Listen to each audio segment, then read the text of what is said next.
Fala pessoal, então respondendo aí, falar um pouquinho agora de como os carboidratos podem ser usados para que haja uma produção de energia, tudo bem? Então o primeiro passo, o mais importante inicialmente falando, é o que a gente já viu, que é justamente transformar os carboidratos na sua forma maior em monossacarídeos para poderem ser absorvidos e também para que esses monossacarídeos, dos quais o principal é a glicose, possam ser utilizados para a consequente produção de energia. Vamos só entender que o seguinte, antes de entrar em todo esse processo, uma das principais vias em que a glicose é utilizada para produzir energia, vamos só entender o seguinte da ideia de energia. No nosso organismo existem diferentes mecanismos que necessitam de energia para funcionar. O exemplo que mais vem geralmente no senso comum, assim quando a gente pensa pela primeira vez, é justamente o próprio movimento muscular. Então, digamos, eu estou movimentando aqui o pincel e esse movimento muscular é um processo que consome ATP. Como a gente viu até lá mais no primeiro semestre, mas só relembrando aquele complexo troponina-tropomiosina que gasta ATP e também precisa do cálcio para funcionar e haver a contração muscular. Então, eu já estou citando um que geralmente é o que mais vem no senso comum. Um processo que necessita de energia. Já estou adiantando justamente o seguinte, não falei do ATP? O ATP é a forma, o substrato que o nosso corpo utiliza para conseguir agir nesses processos. Então, a contração muscular necessita do ATP.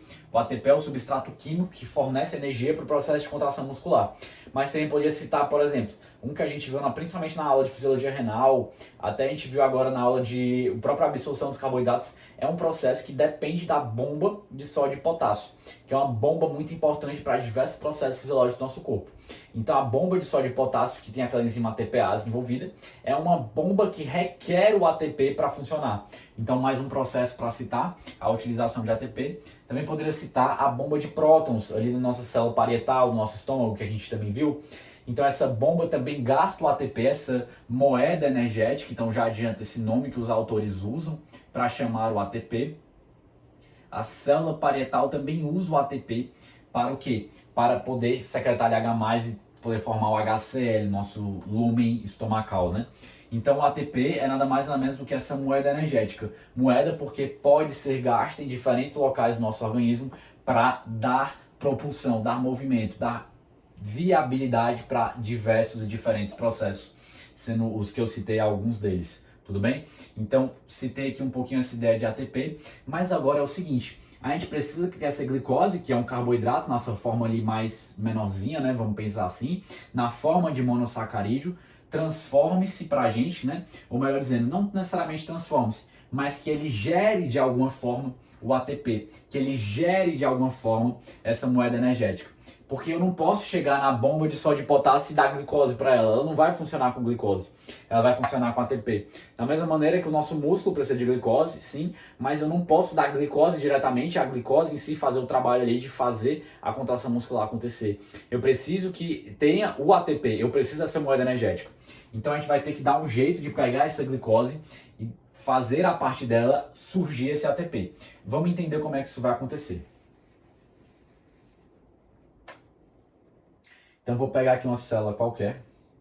Nessa célula qualquer entrou aqui a glicose via algum transportador, que no caso aqui seria o glúteo, certo? Por um processo de difusão facilitada, entrou essa glicose aqui na célula. A glicose, imediatamente após entrar em uma célula, pessoal, ela sofre um processo de fosforilação e forma a glicose 6-fosfato. A glicose 6-fosfato pode seguir a via da glicogênese, de formar aí o glicogênio, mas agora a gente vai focar na via que a glicose 6-fosfato pode seguir, que é a via da glicólise. Então vamos comentar aqui agora sobre a glicólise.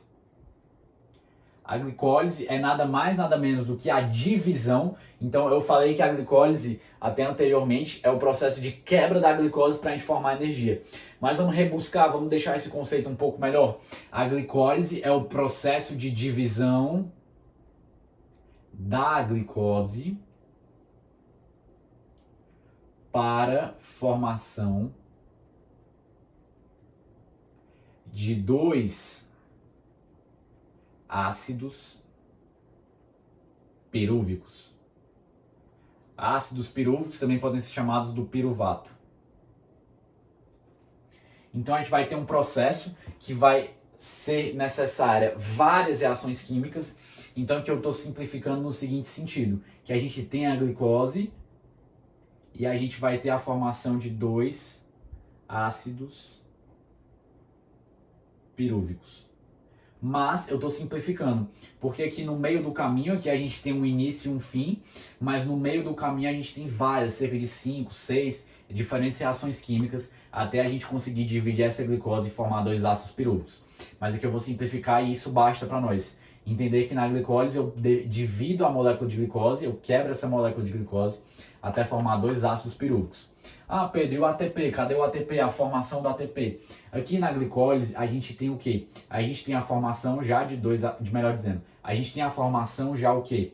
Já de 4 ATPs, mas a gente formou esses 4 ATPs, só que para ocorrer o processo de glicólise, a gente precisou consumir 2 ATPs.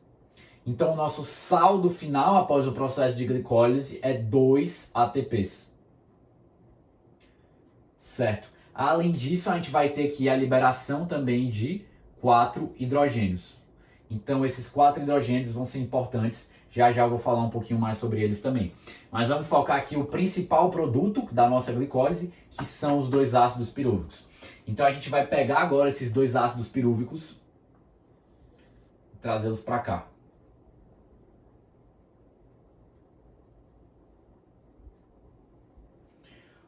O ácido pirúvico, por sua vez, ele vai se combinar logo em seguida com a coenzima A. Então aqui a gente já está saindo do processo de glicólise. O processo de glicólise ele é importante para quê? Para dar esse pontapé inicial na quebra da glicose e formar os 2 ácidos pirúvicos. Mas ele não vai ser importantíssimo diretamente falando de já formar muitos ATPs. Porque a gente já viu que o saldo final dele é 2 ATPs. Mas ele vai formar indiretamente mais ATPs graças ao fato dele ter conseguido formar esse ácido pirúvico. Vamos entender isso um pouquinho com o decorrer da explicação, não se preocupem. Mas vamos entender que agora já meio que fechou esse processo da glicólise e vamos entender que agora com o produto da glicólise, que foi 2 ácidos pirúvicos, vai acontecer o quê? A gente vai ter a união do ácido pirúvico com a coenzima A. Então a gente tem aqui o ácido pirúvico e a gente tem aqui a coenzima A. A gente vai fazer essa união dos dois e a gente vai ter uma nova molécula. Essa nova molécula é a acetil-CoA. Então a gente tinha aqui o ácido pirúvico, coenzima A, juntou os dois, acetil-CoA. Então a gente vai ter aqui a acetil-CoA formada. Beleza. Essa acetil-CoA é muito importante porque agora ela vai entrar no conhecido, né, de muitos, que é o bom e velho ciclo de Krebs. Então ela vai vir aqui para entrar no ciclo de Krebs, tudo bem? O ciclo de Krebs também pode ser chamado de ciclo do ácido cítrico. Já vamos entender por que ele pode ter esse nome, tudo bem?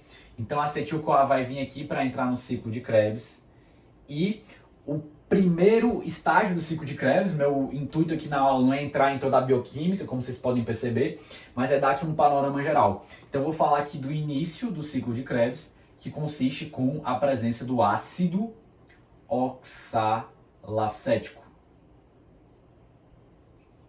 Certo? Então a gente vai ter aqui no início o ácido oxalacético e a gente vai ter aqui todo o ciclo de Krebs, que vai culminar, vai terminar, término, também com a presença do ácido oxalacético. Mas calma que vamos entender um pouquinho mais sobre como a acetil-CoA entra nisso aqui tudo, tá bom? Vamos só pensar o seguinte. Vou trocar aqui o pincel que vai ficar mais fácil. Então aqui a gente teve o quê? A gente teve a nossa acetil-CoA sendo formada. A acetil-CoA, só reforçando mais uma vez, foi formada após a gente unir o ácido pirúvico com a coenzima A. Tudo bem. Agora vai acontecer o seguinte, vai entrar um novo jogador ali no meio disso tudo. Todo esse processo que a gente está comentando. Esse novo jogador, o ácido oxalacético aqui de vermelho. E o que vai acontecer? Esse ácido oxalacético, que marca ali o início do ciclo de Krebs, ele vai pegar essa acetil-CoA que está chegando aqui para entrar também no ciclo de Krebs e vai fazer o quê? Vai haver a união desse ácido oxalacético com a acetil-CoA. Imediatamente após essa união, olha o que vai acontecer com a coenzima A, ela vai se desligar. E agora a gente vai ter a formação de um novo substrato, um novo composto. Esse novo composto que foi formado após a união da acetil-CoA com ácido oxalacético e a saída aqui da coenzima A, esse novo composto é o ácido cítrico. Então a gente chegou aqui agora no composto, na substância, na molécula do ácido cítrico. E daqui vai seguir todo um caminho até a gente chegar aqui no final e vai ter acontecido o quê? O ácido cítrico, como eu acabei de ilustrar com os pincéis, não é a união da porção acetil com o ácido oxalacético?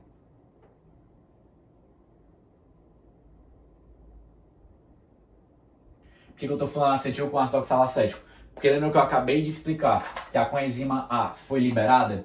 Então, após eu ter a união da acetil-CoA com o ácido oxalacético, o que acontece? Eu vou ter a formação do ácido cítrico e eu vou ter a liberação da coenzima A. Essa coenzima A, por sua vez, pode retornar aqui e formar, junto com o ácido pirúvico, novos acetil-CoA. Então ela pode ser utilizada. Mas só para explicar tudo isso e reforçar mais uma vez, que eu liberei a coenzima A e, consequentemente, o ácido cítrico é formado pela porção acetil, né, do acetil-CoA e do ácido oxalacético. Então o que vai acontecer? Ao decorrer do ciclo de Krebs, aqui é o início, ao decorrer dele, o ácido cítrico vai fazer o quê? Eu vou quebrar essa porção aqui, que é a porção acetil. Então eu vou quebrar a porção acetil e no final eu vou ter o quê? Só o ácido oxalacético. Então no término, que eu acabei de citar agora, que a gente vai ter no término também um ácido oxalacético. Por que a gente vai ter o ácido oxalacético? Porque o ácido cítrico vai ter sido degradado ao longo do ciclo de Krebs. E após esse ácido cítrico ter sido degradado, a gente vai perder a porção acetil, que foi degradada ao longo de todo esse processo. E a gente vai ter o quê? A gente vai ter o ácido oxalacético sobrando aqui no término. Então, só para explicar mais uma vez, por que o ciclo de Krebs começa com ácido oxalacético e por que ele termina com ácido oxalacético. Então, acho que agora já ficou claro o suficiente. Então, só pegar aqui a tampa da caneta.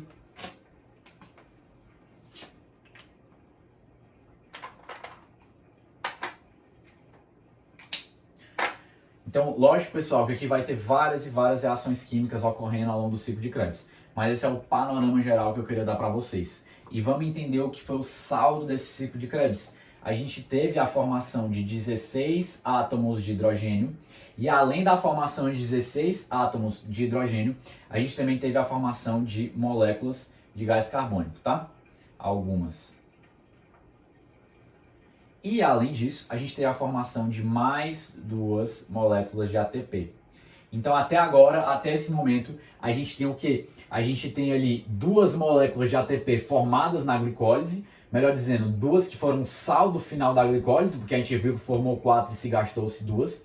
Então a gente tem 2 moléculas aqui e 2 tendo sido formadas aqui ao longo do ciclo de Krebs.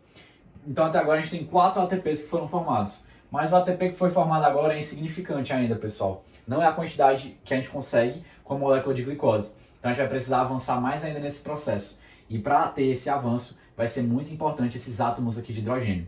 Então a gente tem 4 aqui, 16 aqui. E eu esqueci de comentar, mas quando a gente tem a união do ácido pirúvico com a coenzima A e a formação da acetil-CoA, a gente também tem a liberação aqui de 4 átomos de hidrogênio. Então até agora a gente tem 16 mais 4, 20, mais 4, 24. A gente tem 24 átomos de hidrogênio. E eles vão ser muito importantes para a gente conseguir o quê? Para a gente conseguir ter a formação de mais moléculas de ATP ainda. Vamos entender como é que isso vai dar. Só dar uma limpada aqui no quadro. Então vamos lá, pessoal. Dei uma limpada aqui no quadro e ajeitei para a gente conseguir seguir com rapidez, tá bom? Então vamos entender o seguinte. A gente já teve até agora, recapitulando mais uma vez, na glicólise um saldo positivo de 2 ATPs. E no ciclo do ácido cítrico, que também pode ser chamado de ciclo de Krebs, a gente tem a formação de mais 2 ATPs. Vamos entender o seguinte, que lembram que eu falei que durante todos esses processos de glicólise, formação da acetil-CoA e ciclo de Krebs principalmente, que formou grande parte desses átomos de hidrogênio, mas que a gente teve a formação de 24 átomos de hidrogênio, Tudo bem. Mas acontece o seguinte, pessoal, que esses átomos de hidrogênio, eles não são liberados nessa forma livre, vamos colocar assim, tá bom? Mas esses átomos de hidrogênio que foram extraídos da molécula de glicose, após esses três processos, glicólise, formação da acetil-CoA e ciclo de Krebs, esses 24 átomos de hidrogênio não são liberados de uma forma livre, mas eles são liberados e imediatamente se ligam com a molécula chamada de NAD. Então eles são liberados, se juntam com a molécula chamada de NAD, formando o NADH, que é unir o átomo de H, certo? De hidrogênio, com a molécula NAD. Aqui a gente também vai ter o quê? A gente vai ter um H+ aqui que pode, alguns deles, beleza, não se ligarem com NAD. Então a gente pode ter tanto NADH como H+, mas grande parte, a maior parte desses átomos de hidrogênio formados por esses processos se ligam ao NAD e formam o NADH, tá bom? Esse NADH, por sua vez, vai chegar aqui com H+ também, vai chegar onde? Vai chegar na localização aqui, nós estamos na mitocôndria. Só para explicar para vocês, aqui eu estou desenhando algumas estruturas da mitocôndria. Aqui seria a membrana externa da mitocôndria, aqui seria a membrana interna da mitocôndria. Aqui a gente teria uma enzima chamada de ATP sintetase, já vou entrar um pouquinho melhor nela. E aqui a gente também tem várias moléculas diferentes que vão ser muito importantes nesse processo. Não cabe aqui muito entrar no nome delas e detalhar, porque eu acho que isso aqui não é tão importante para a gente entender a explicação. Mas aqui a gente vai ter diferentes moléculas aqui que estão incrustadas, né? Incrustadas ali, bem coladas aonde? Na membrana interna da mitocôndria. E aqui a gente tem a própria matriz, seria o branco aqui, o que ficou desse lado de cá. A gente teria a matriz mitocondrial. Aqui, esse espaço entre a membrana externa e a membrana interna, a gente chama de câmara externa. Tudo bem? Então vamos aqui entender o seguinte. Logo após o NADH, então vou deixar o H+ aqui um pouquinho de lado. Foco no NADH. Quando ele chega aqui na matriz mitocondrial, na matriz interna aqui da mitocôndria, vou botar aqui até o nome mais preciso, né? Matriz interna. Quando ele chega aqui na matriz interna da nossa mitocôndria, esse NADH, por sua vez, vai se dividir no NAD mais e no H mais. Se eu peguei o NADH e quebrei NAD mais H+, eu também vou ter a consequente liberação de 2 elétrons. Certo? Esses 2 elétrons, por sua vez, vai acontecer o quê? Vamos entender, pessoal, que aqui a gente também tem outros íon H+, aqui pela região, tá bom? Vou botar aqui 3, mas poderia ser mais. Geralmente os autores citam 6. Eu vou colocar só 3, tá bom? Mas poderia ser mais. Esses 2 elétrons, eles vão fazer o quê? Esses 2 elétrons que foram liberados após a separação do NADH em NAD+ e H+, esses 2 elétrons vão entrar nessa estrutura aqui da membrana interna, que é esse conjunto de moléculas aqui. Esse conjunto de moléculas forma uma estrutura chamada de cadeia aceptora de elétrons. Então esses 2 elétrons vão entrar aqui e após esses 2 elétrons entrarem aqui, o que vai acontecer? Essa passagem dos elétrons por aqui, por essa cadeia, vai gerar quantidade de energia significativa. E essa quantidade de energia significativa vai ser capaz de proporcionar um transporte desses H+ para cá. Então aqui chegando os H+ desse lado de cá, um processo que requeriu energia. Então esse processo que requeriu energia, que gastou energia, então ele está indo contra um gradiente. Então ele pegou 3 H+ e jogou para cá. Então ele pegou vários e jogou para cá. Então aqui a gente vai ter um ambiente mais negativo, aqui um mais positivo, e aqui a gente vai ter um ambiente mais concentrado de H+. Então o que vai acontecer? Esse H+ vai estar doido para voltar para o lado de lá, para o lado da matriz interna, da mitocôndria. Então esse H+ vai vir aqui, e o que ele vai fazer? Ele vai passar aqui na ATP sintetase e vai chegar posteriormente aqui novamente. Mas o que vai acontecer? Quando ele passar na ATP sintetase, essa enzima, que é a ATP sintetase, é capaz, um mecanismo chamado pelos autores de quimio-osmótico, ela é capaz de fazer o quê? Ela é capaz de pegar, olha quem está aqui, o ADP, tudo bem? Que está ali meio que pela região. Ela é capaz de pegar essa energia proporcionada pela rápida passagem dos H+ aqui e aproveitar essa energia para ligar o ADP com o fosfato livre. Quando ela aproveitar essa energia para ligar o ADP com fosfato livre, a gente vai ter finalmente a formação da nossa molécula de ATP, certo? Então a gente vai ter aqui a formação da molécula de ATP após todo esse processo, graças à enzima ATP sintetase, graças aos elétrons que geraram uma grande quantidade de energia capaz de bombear íons H+, para esse lado de cá. E tudo bem? E gerar um gradiente importante que fez os H+, quiserem voltar e passar pela ATP sintetase. Então a gente vai ter finalmente aqui a formação de ATP, e depois esses íons H+ livre podem fazer o quê? Os elétrons, depois de passarem por aqui, pessoal, e gerarem grande energia, podem ser liberados para cá. E esses elétrons, por sua vez, podem se unir com oxigênio e formar íons hidroxila. Os íons hidroxila, por sua vez, podem se combinar com o H+, o íon H+, e formar água. Então a gente vai ter aqui no final do processo também a formação de água. E aqui a gente vai ter a formação, pessoal, de muitas moléculas de ATP. Então a gente vai ter aqui a formação, nesse processo todo de fosforilação oxidativa, a gente vai ter a formação de 34 moléculas de ATP.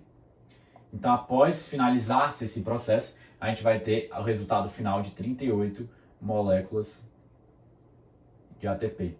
Isso após a gente degradar uma molécula de glicose em todo esse processo. Em todo esse processo de glicólise, formação do acetil-CoA e ciclo de Krebs. E por fim, o processo de, como é que a gente chama todo esse processo? De fosforilação oxidativa. Que só pode ocorrer graças a esse mecanismo quimio-osmótico. Quimio-osmótico porque é a osmose de substâncias químicas. Então, a osmose no sentido de segue um gradiente que o H+ está doido para ir para lá, e isso, essa substância química, que é o H+, consequentemente, graças à ATP sintetase, produz ATP. Então, era basicamente isso que eu queria conversar com vocês, e chegamos finalmente aqui no final desse processo todo de produção de energia a partir de carboidratos. Essa aqui é a principal via quando a gente está falando em condições aeróbicas, mas também em condições anaeróbicas pode ter outra via, mas o meu foco não é entrar tanto nisso. Eu queria só dar uma passada geral para a gente entender de como ocorre a formação da maior parte de moléculas de ATP, graças a todos esses processos que cada um tem a sua devida importância. Então, cada um pode formar menos ATP no seu determinado momento, mas cada um tem a sua importância em formar substâncias, moléculas que vão seguir em uma cadeia de produção, uma cadeia de processamento, beleza?